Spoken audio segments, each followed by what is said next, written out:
Dia faly mirabantsika mpanaraka ny fandarana dinika isy atokantrano indray na amin'ny alalan'ny onjam-peo na fahitalavitra na ny tambazotra tserasera isan-karazany amin'ny internet. Ny solombavambahoaka Mamy Rabenindrina no vahintsika eto anatin'ity fandarana ity, sady sekretera jeneraly faharoa ny antoko tiako Madagasikara rahateo ihany koa. Hiresaka ny raharaham-pirenena amin'ny ankapobeny isika momba ny gouvernemanta vaovao ary momba ihany koa ny concertation nationale izay efa manomboka miteraka adihevitra amin'izao fotoana izao. Miarabanao Andriamatoa Mamy Rabenindrina. Miaraba namana Joël Ralay Vohita, miarabantsika miara-miasa rehetra ato amin'ny studio ny MBS, fa indrindra miaraba ny mpanaraka ny fandaharana dinika. Fanontaniako voalohany Andriamatoa sekretera jeneraly faharoa ny tokotiako Madagasikara, resabe tatoato no mikasika ny fanambarana nataonareo aloha nametraka fanambarana nareo tamin'ny fiantomboana volana marsa mikasika ny tokony ametrahana ny motion de censure ho an'ny gouvernemanta. Amin'izao tsika miresaka izao mbola tsy tafajoro ny gouvernemanta, nandrasana ny alahady teo. Manana fomba fijery mikasika an'izay ve ianao? Ahoana mikasika an'io fanambarana nataonareo io rehefa tafapetraka ilay gouvernemanta vaovao?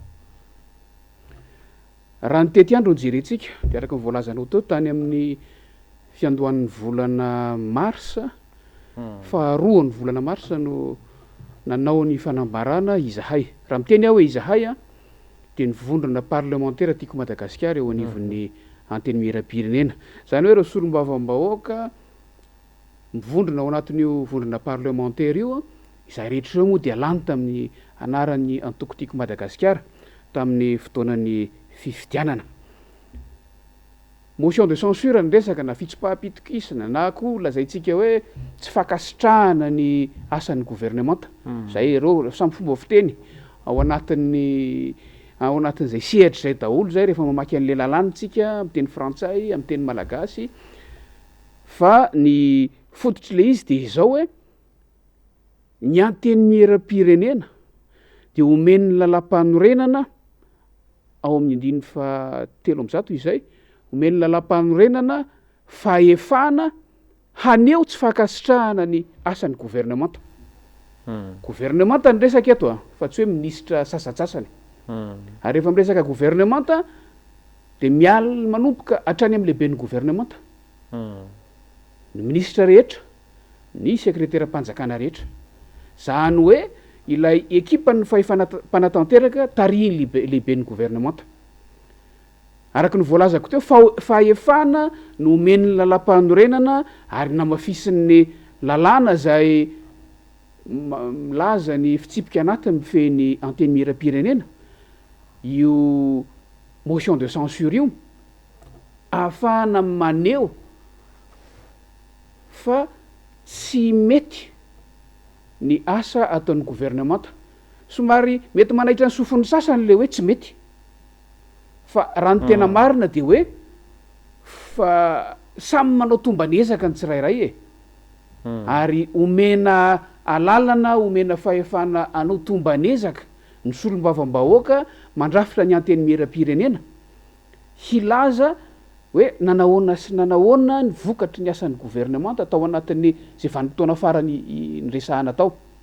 Dia izahay amin'ny maha solombavambahoaka anay, io tsy voatery hoe vondrona parlementaire anankiray no iresaka an'io anao an'izay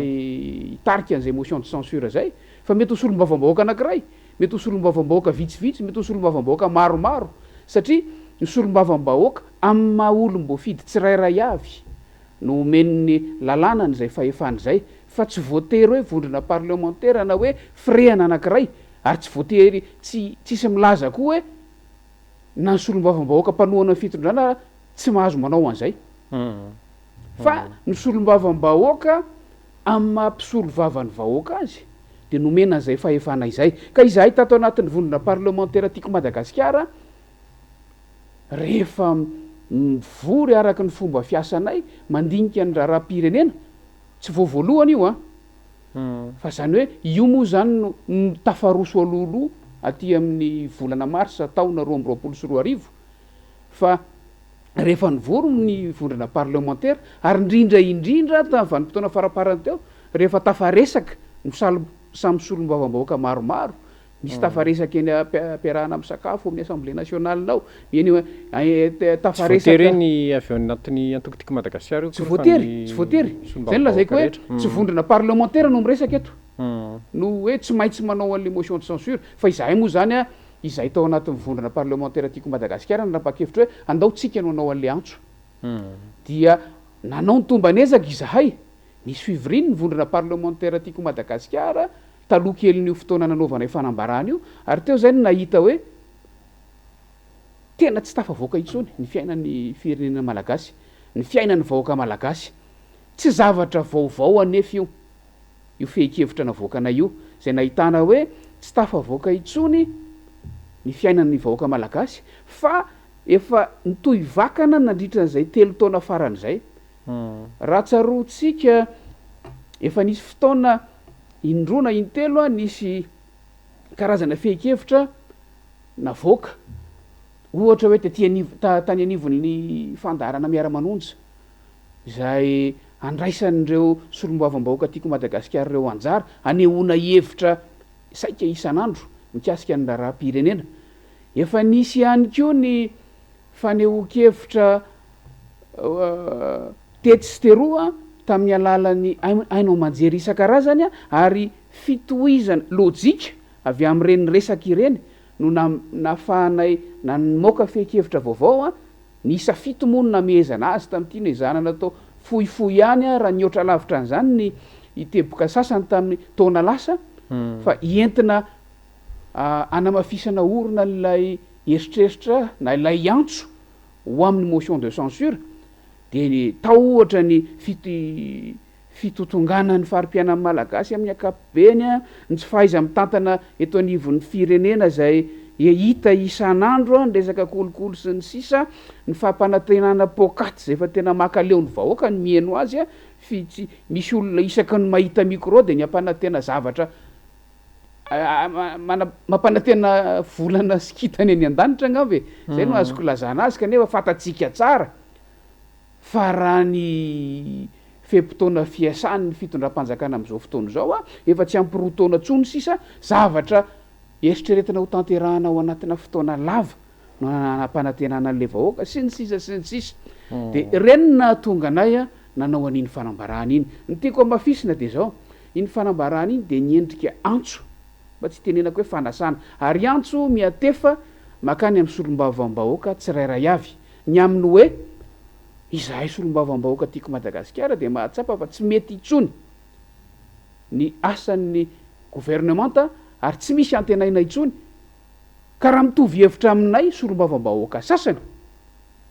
de miantso zay hoe ndao tsika hiaraka hanao soni antota taratasy fitsopaham-pitokisana ny gouvernement eo ataoko hoe zay no endrika anankiray nipoiran'iny antso iny miantefa amin'ny solombavam-bahoaka tsirairay avy iny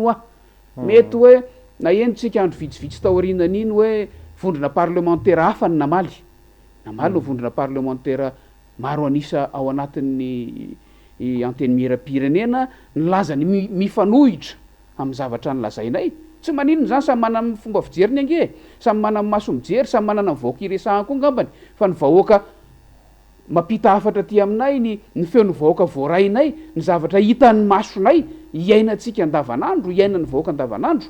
de tena milaza mihitsy hoe mihiba tanteraka ny fiainana eto Madagasikara ary rehefa miteny hoe mihiba hoy atao ny fiainan'ny vahoaka andavanandro de ny taremarika vahoaka ny manam-pahaizana mihitsy koa nefa milaza an'izay mihiba zay ka tsy fantatra hoe mety misy karazana solomaso hafa any mapakatra ny mampiabo ny mihiba de lasa tsy mitovy fomba fijery fa nanao ny anjaranay zahay nanao ny asanay zay ary miomana anamafy an'izany fanatanteranay ny asanay zany ny amin'ny fanaovana tombanezaka ny fitondram-panjakana ny endriky ny motion de censure amin'ny ankapobeny moa de sahala am'izao hoe antota taratasy zay arafitra document amin'ny teny frantsay de soniavin'ny solombavam-bahoaka tsy maintsy atsasa manila zany hoe raha nisan'ny solombavam-bahoaka am'izao fotoana zao 9 de teo mandeha le ady hevitra be hoe ahoana moa zay le atsasa manila mandeha le ady hevitra be hoe ka raha atsasa manila raha ny soni ilaina de inona mahatonga ny solombavam-bahoaka tima mandroso an'le izy mazava ho azy zany izahay nge tsy avidy tsy ho ampy atsasa manily zany mihitsy ny solombavam-bahoaka tiako Madagasikara e fa miantso ny namanay zay manasa ny namanay zay fantatray fa maro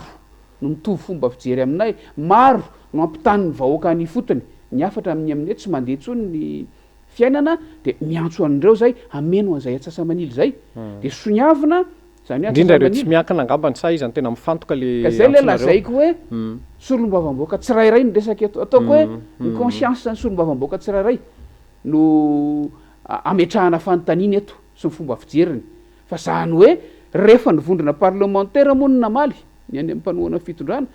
de raisina hoe toromarika no valiteny avy any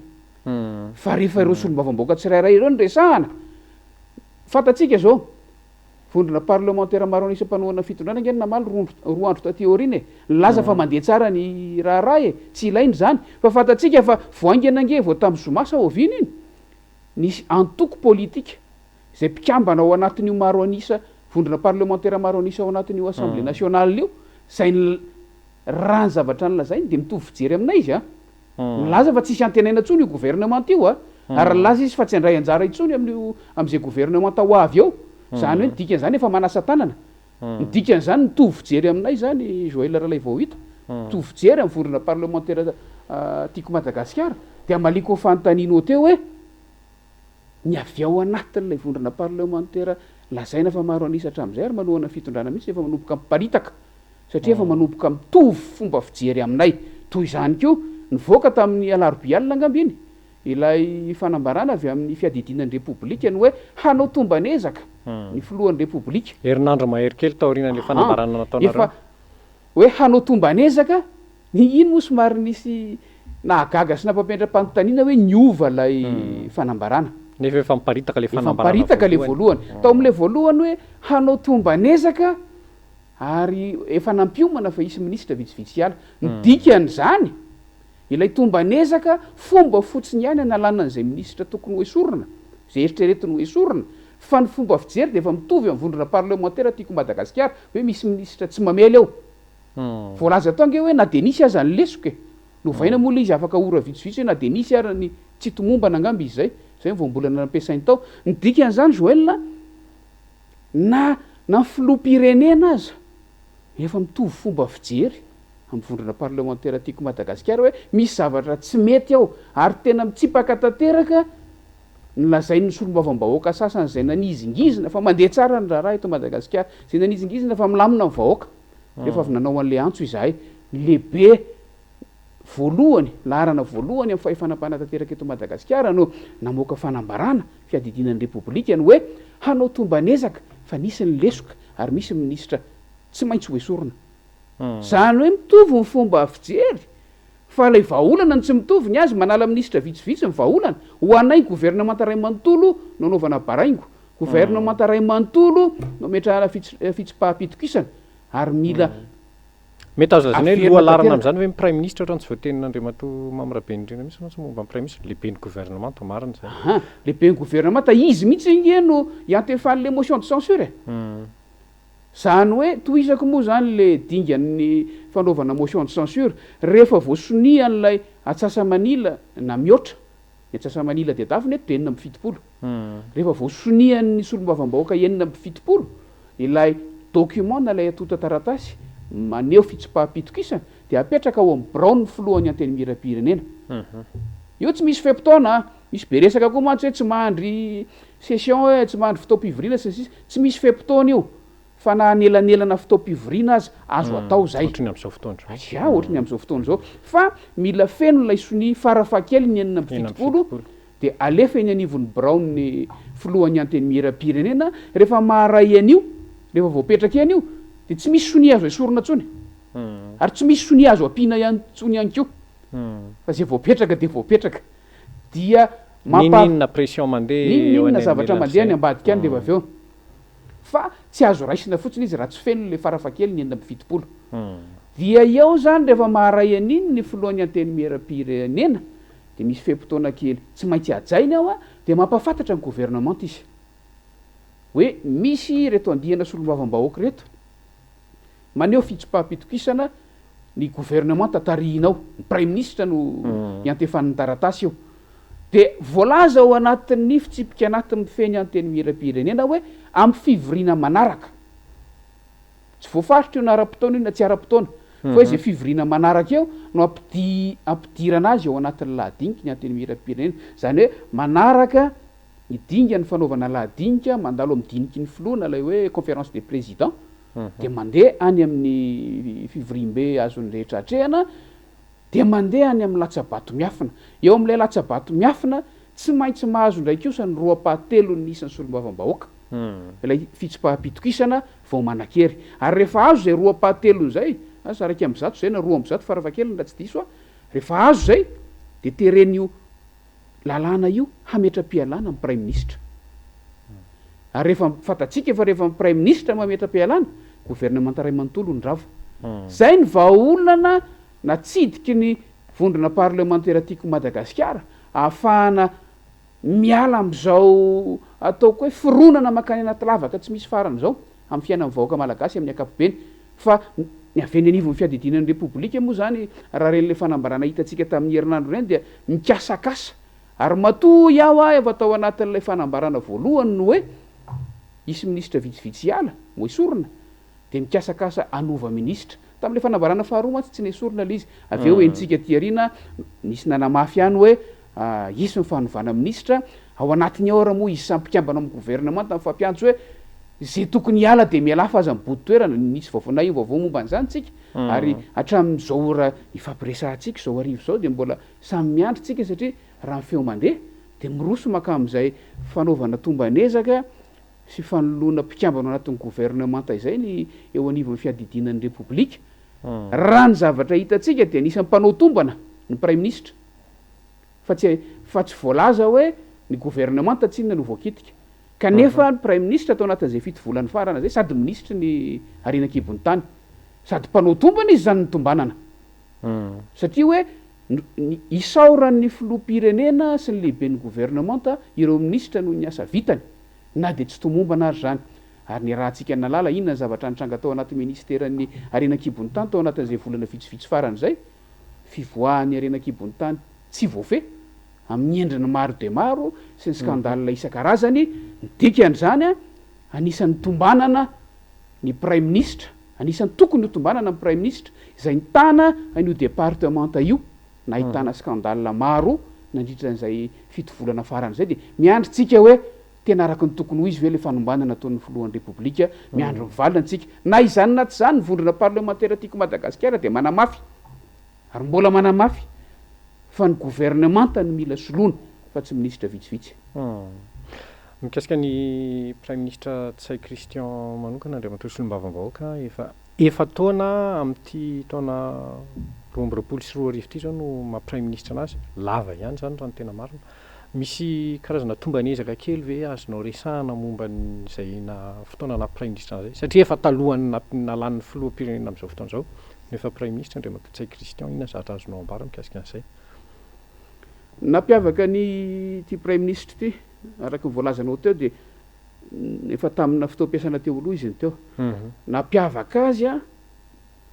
de voalohany a azo lazaina hoe naharitra ela ihany raha samy prime ministre efatra taona zany naharitra zany kanefa na dia naharitra aza de tsy nety maro toerana mihitsy ny fitondram-panjakana ny gouvernement teo aminy zany saika isaky ny tapa-taona na farafahaelany isaky ny isa taona de nisy reo maniment foana nisy fanovana akoatrany hoe ministre indraindray miala eny tenatenany eny zay indrindra ary misy skandalina foana nandritran'izay fotoana izay zany hoe ho an'ny mpanaramaso ho an'ny mpijery ny mpandinika ny raharam-pirenena indraindray a azo fakam-panahy iteny ihany hoe tohatra nisy fahamarina toerana ihany le fitondram-panjakana fa ny tena marina ilay prime ministre no tsy nety voakitikitika mihitsy teo amin'ny toerany de mametra-panontaniantsika hoe raha prime ministre tena nahafeny ekipana izy de tokony hiara-naharitra taminy le gouvernement ray manontolo de eo tsika afaka miteny hoe maro toerana le gouvernement fa samy mahalala tsika fa ministra vitsivitsy azo isaina amin'ny ratsan-tanana ihany a no tena naharitra tao anatin'izay gouvernement nanomboka tamin'ny taona aloha tsy resahako ny valo amby folo sy roa arivo fa nanomboka ny janoary 2024 izay. Dimy eo raha betsaka na enina raha betsaka reo ministra tsy raha zay tena ko hoe azo isaina amin'ny misy ara ratsatanana niova zay département fa rehefa natao ny fanadihadinina rehefa natao ny fandiniana zava-misy de mipetraka ny fantaniana hoe inona zany no tena nampaharitra n'lay premier ministre teo amin'ny toerany raha ohatra ka ny ekipany a misavoritaka ambony ambany ohatra ny valalakarona mihitsy scandale isan-karazany tena ohatra ny valalakarona mihitsy satria fantatsika fahapahabe maso tsy mifampiaro aza indraindray fanotsana hoy fomba fiteniny ankizy amin'ny akapobeny fa rehefa mandinika itsika anisan'ny napiavaka anankiray toetra anankiray na fomba fiasa napiavaka n'ity premier ministre ity koa mangina tsy miteny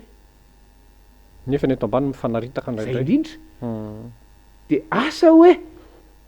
misy dikany ve zay toetrany ve zay sa fietsika nasena natao asa raha zao joel ny tiako atongavana am'le izy hoe zay mihitsy ve no efa toetrany amin'ny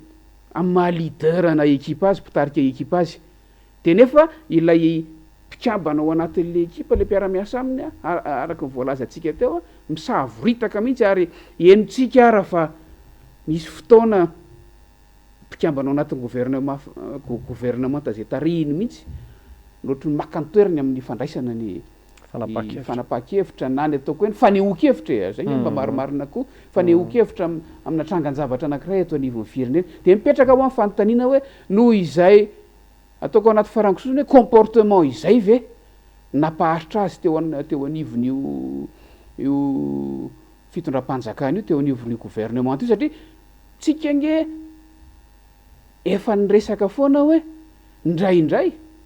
anisan'ny napiavaka ny fitondram-panjakana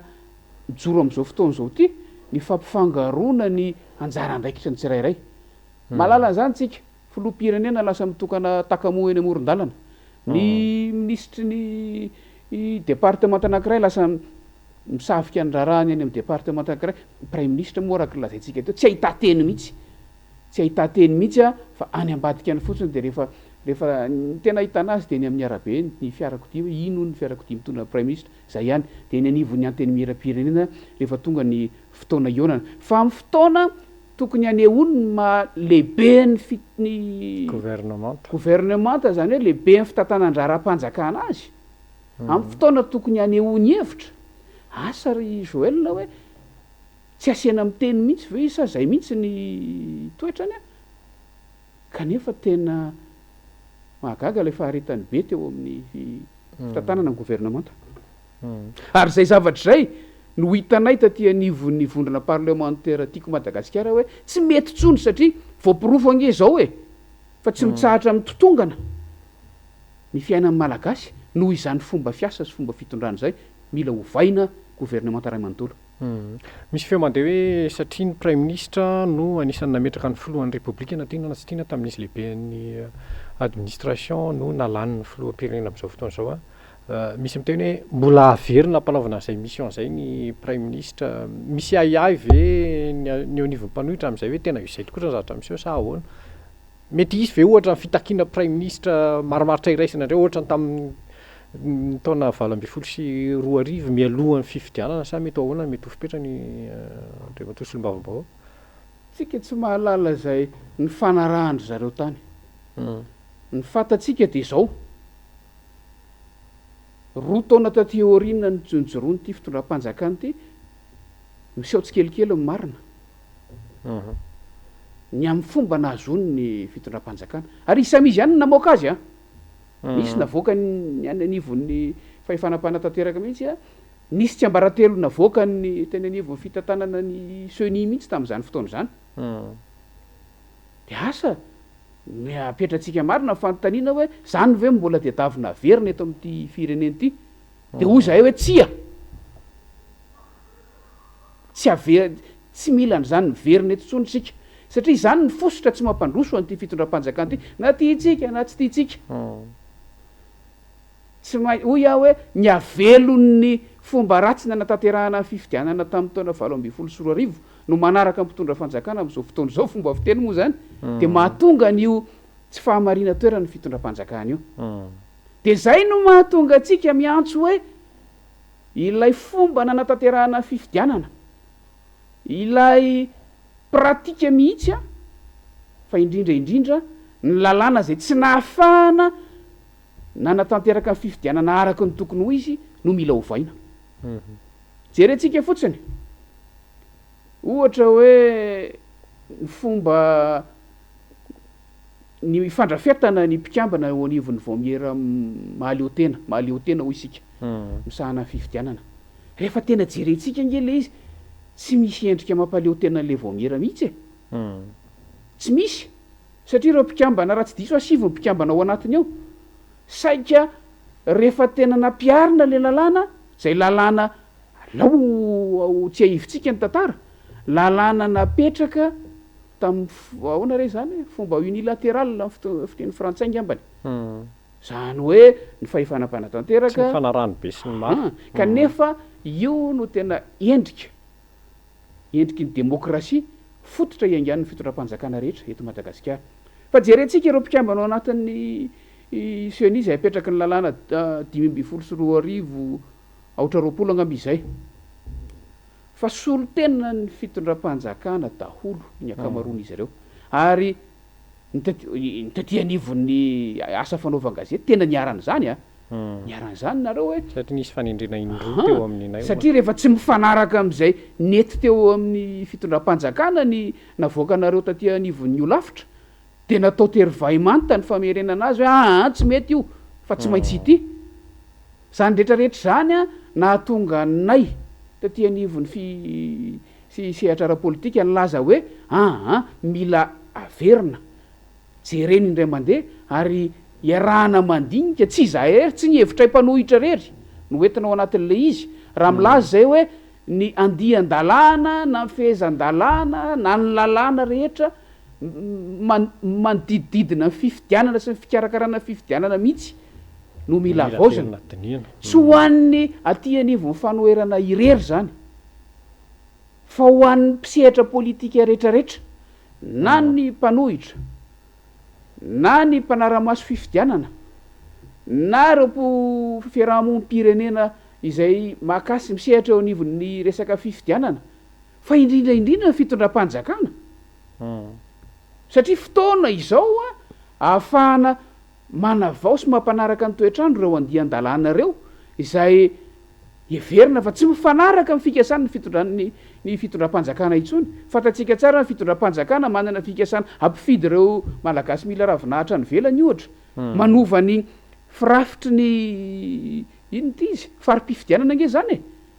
manova ny firafitry ny lisy-pifidianana nge zany fa tsy azo atao teryvaimanty zany ny dikan'izany mila fikaonan-doha ary tsy mety intsony hoe fitondram-panjakana fotsiny no anao volavolan-dalàna amoaka volavolan-dalàna anankiray ny ministera voakasika anova zay tia novaina ao anatiny tsy mety koa no hoe hevitry nympanohitra fotsiny no ao anatin'le izy fa ny hevitry ny ataoko hoe kirakira ny fifidianana ny hery velona rehetrarehetra de teo no nahatonga n'lay antso nyvoaka taty-anivon'ny fanoherana izay natao ny filohan'ny RMDM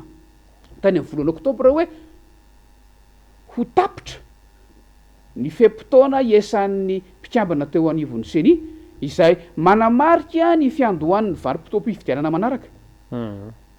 ny dikan'izay tokony nararotina iny fotoana iny tamin'izany fotoana zany hoe hoentina miaraka mikaon-doha ho amin'ny fanatsarana fampanarahana ny toetrandro an'ireo andian-dalàna ireo fa mbola tsy mety tanteraka moa la izy hatram'izao fa hatram'izao zay mbola manohy ny antso ary manantena fa ho azo tanterahana atoato am'izay satria raha jerentsika nge hoy atao efa manomboka ame mitovy hevitra daholo ny mpanao politika sy mpanaramaso ny fifidianana sy mpiatsehatra rehetrarehetra ny am'izay zavatra zay tatoato a eny fanady hatram-pitondra fanjakana aza hoy aho samy mahita hoe ilaina io zavatra io fa ilay finiavana hanaraka ny antso nataony avy aty amin'ny ankolafilany fotsiny sisa no mila asiana fampandeferana kely ny hampompon'ny tsirairay avy a de tokony avoaka avy eo anatin'io fikaonan-doha io fikaonan-doha nasionaly moa ny teny ampiasaintsika tatoato a ary zay indrindra ny tanjona ao anatin'le izy hoe ny avy amin'ny vazatany Madagasikara avy amin'ny lafo valo Madagasikara rehetra, ny hery velona rehetrarehetra eto Madagasikara, ny solotena avy amin'ireo mpiatsehatra rehetrarehetra, eny fa na de ireo mikasa hilatsaka amin'ny fifidianana rehetra aza voakasiky ty resaky ty, na hilatsaka ho fidiana lehibe ny fokotany izy, fatatsika tsara fa izany fifidianana lehibe ny fokotany zany ange tsy misy manaraka zay lalàna velona misy tsony ny fitondram-panjakana amin'izao fotoana izao e. Zay tiany esorina de esorina. Indray manararopaty rehefa misy maty sanatriany amin'ny fokotany sasany ihany de ararotana iny tsy ampiarana ny lalàna misy. Ny dikan'izay hoy ato hoe na ianao te hilatsaka ho filohan'ny lehibe ny fokotany, na ianao hilatsaka olom-boafidy eny anivon'ny commune, fatatsika moa nefa ny eny anivon'ny faritra de novaina tanteraka mihitsy. Novaina tena aterisetra, ilay lehibe ny faritra nomena anarana gouvernoura ny mpanolontsaina amin'ny faritra zay tokony olom-boafidy tsy nasiana resaka tsony sy ny sisa. Raha te hilatsaka amin'ireny ianao voakasiky ty fikaonan-doha-pireneny ty, raha te hilatsaka solombavam-bahoaka ianao voakasiky ty fikaonan-doha-pireneny ty, raha te hilatsaka filoha-pirenena ianao voakasiky ty fikaonan-doha-pireneny ty, satria mila aravina, mila ifanarahana ny famoahana endrika lalàna vaovao fampanarahana ny toetrandro hoy ato eo fa mifanavaozana mihitsy moa zany ny andian-dalàna izay mahafesy mahakasika ny fifidianana rehetrarehetra. Tafiditra ao daholo ny zavatra sy ny fitarainana nangonina tao anatin'izay vanim-potoana faraparany rehetrarehetra zay. Ny antsony eo anivon'ny fitondram-panjakana koa nareo andray anjara amin'le fikaonan-doha-pirenena hatreto aloha tsisy valiny ary ohatrany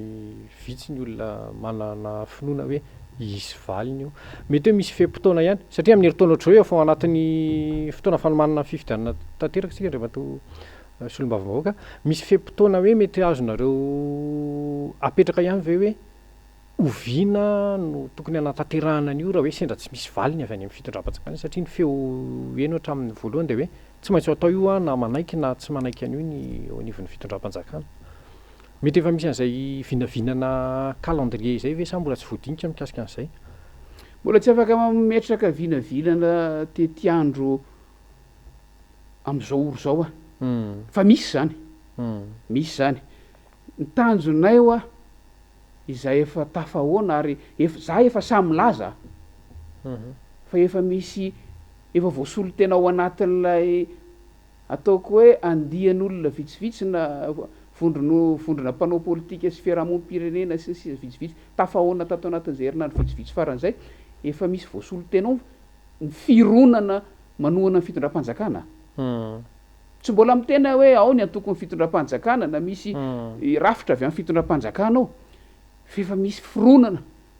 avy amin'ny mpanohana ny fitondram-panjakana efa voasolo tena ao ary efa miroso zany efa vonona ny roso amin'le izy, efa vonona ny roso amin'ny fanomanana satria efa resy lahatra araka ny teniko teo hoe reny olona reny ange ny anaovana politika inge hivoizana ny foto-kevitra sy ny ideolojianao hoentina manatanteraka vinam-piarahamonina anankiray izay no anaovana politika ary reny olona reny matoa izy manaraka fironana anankiray de resy lahatra amin'le fironana izy fa tsy ampy zay faharesen-dahatra zay fa mila mba hitenenako mivantana hoe mila manana toerana ahafahana manatanteraka n'izay vinam-piarahamonina zay izy de zay no nahatonga ny laza teo hoe na iza te handray anjara amin'ny fifidianana io na ho kandida na ho mpanaramaso sisa de tokony ho voakasiky ty antsonay makany amin'ny fikaonan-doha-pirenena ity fa tsy hoe izahay miaraka amin'ny fitondram-panjakana amin'izao fotoana izao ohatra de ilaza fa tsy mila an'io fikaonan-doha-pirenena io tsia jereo mahazo ny ao anatin'ny ankolafin'ny fitondram-panjakana amin'izao fotoana izao ny tsy fitovik-hevitra maro zay ny zava-misy. Fanontaniana anankiray koa rehefa solombavam-bahoaka nareo teo anivon'ny sady efa nampidirinareo tao anatin'le fanambarana moa izy moa ny sy solotena ihany koa avy anivon'ny bureau politique natokotiko Madagasikara nametraka fenkevitra teny amin'ny CENI mbola manamafy ny fitakinany hoe tokony isina fanavaozana ifotony lisy-pifidianana izay tsisy tohany ihany koa amin'izao fotoana izao aiza hoaiza mikasika an'iny efa teo amin'ny tapabolana teo ihany koa nanaovana n'iny fametrana le atotan-kevitra iny. Aleo takonina atsika le hoe mangataka ny anaovana an'izay fa ny lalàna ny manery an'io namana Joël rahalay vao hita hoe efa tokony atao satria efa niohatra lalàna ny manery an'io folo taona ny voalaza ny lalàna de tsy maintsy atao zay fa eo indrindra nge le olana satria anisan'ny voalazanay ao anatin'lay fanambarana nataon'ny vondrona parlementaire tiako Madagasikara zay toy ny fandiniana ny raharam-pirenena hatramin'izay no hoe fa nitsakitsahana ny lalàna misy eto Madagasikara zany hoe lasa tany tsy tandalàna Madagasikara de mbola endrika anankiray isehoan'izay fahazarana manitsakitsaka lalàna zay io fikasana sy fandavan'ny seni sy ana tanteraka ny fanavaozana tanteraka lisy mpifidianana io amafisiko mihitsy fa fandavana satria tsy tokony ho nisy mihitsy reny fanambarana avy amin'ny birao maharitra ny seni reny fa matoa reny nisy de misy finiavana tsy anatanteraka an'le izy ao kanefa finiavana tsy anatanteraka an'le izy efa finiavana tsy anaja ny lalàna misy satria aminay ny resaka tsy fahampiana teti-bolo zany tsy antony mihitsy ahafahana tsy manaja lalàna ary indrindraindrindra lalàna izay ifehezana ny lisy mpifidianana na be resaka nandritra n'izay taona vitsivitsy faran'izay fa miverina am'le resantsika teo hoe efa misy finiavana mihitsy ao hamerina zay fomba ratsy ny ainana tany aloha tany nanaovana tery vaimanta ny amin'ny fakana fahefana amin'ny fikirakiranany fifidianana ka raha iresaka n'io refonte ny lisy mpifidianana io tsika de zay manamafy hoe tsy maintsy atao io tsy hoe tokony atao io fa tsy maintsy atao io anjaran'ny seni amin'ny mahaleo tena azy raha tena mahaleo tena marina izy raha tena mahafehny asa ny tompony andraikitry ny seni raha tena vonina ampiseho mampaleo tena azy izy anjarany no mitady miteti-bola rehetrarehetra natanterahana an'io ary ireo tompony andraikitra anivo seni ireo nge tsy voatamy volana janoary na febroary na ray andraikitra tao efa tany taona raiky am'roapolo sy roa arivo rehefa miasa ianao manomana ny toampiasana manaraka efa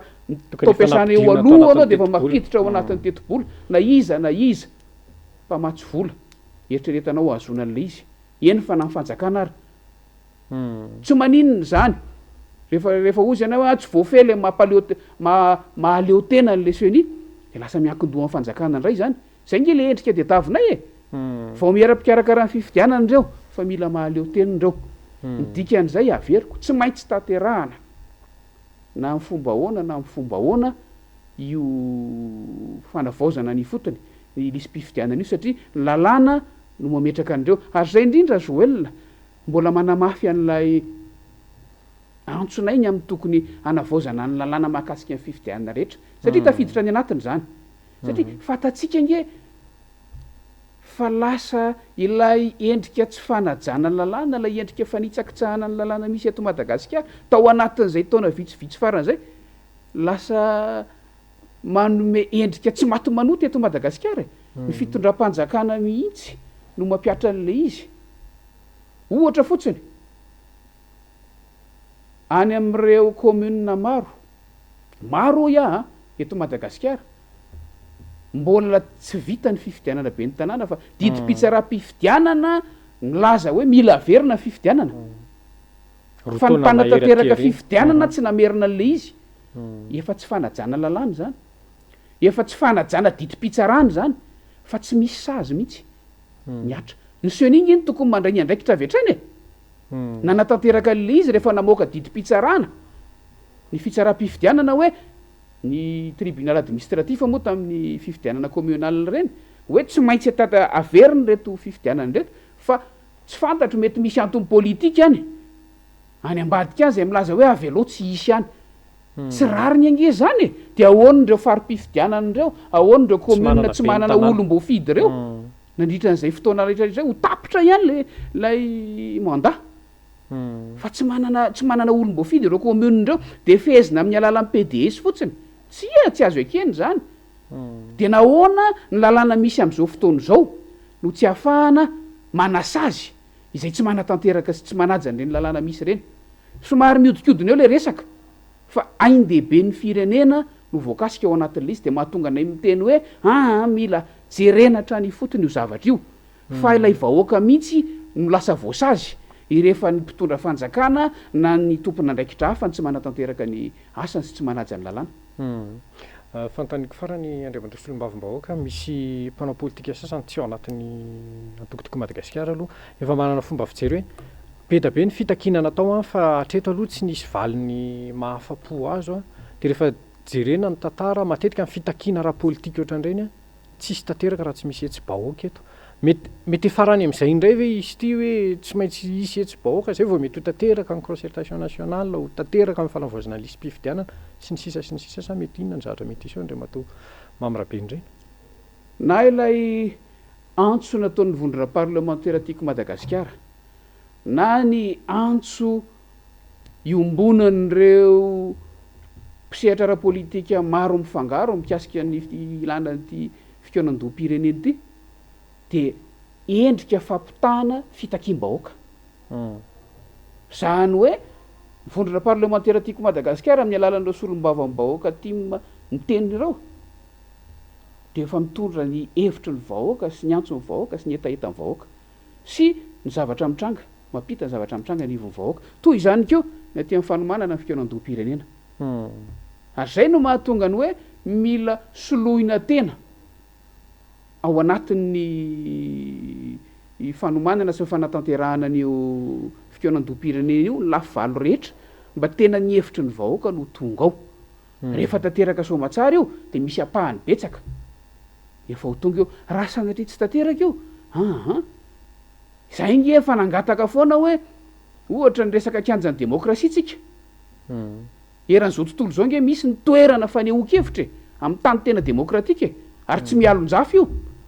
tsy mialon-jafy tiako lazaina hoe na ho an'ny mpanao politika eo an-toerana amin'ny firenena iny ny ankolafy rehetrarehetra na mpanohitra na mpanohana na ny mpanelanelana na ho an'ny vahiny koa aza izay mandalo amin'iny toerana iny dia natao hanehoan-kevitra ireny ka rehefa tsy manaja n'izay endriky ny fanehoan-kevitra izay ny mpitantana ny firenena izay endriky ny demokrasia endriky anankiray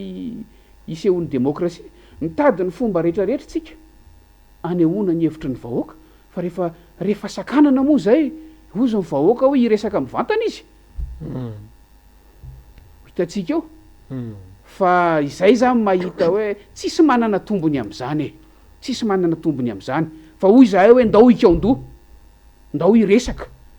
andao ho manina ny ho avy ndao tsy njovona no mety ho vokatra ny fifidianana manaraka mba ho araka ny tokony ho izy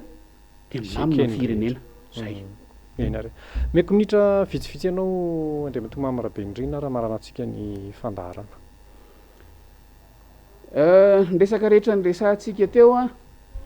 dia fomba fijery sy ataoko hoe fiomanana ho amin'ny ho avy ny firenena daholo. Amafisinay ny antso amafisinay ny antsony amin'ny hoe tsy mialon-jafy ny fanomanana n'io fikaonan-doham-pirenena io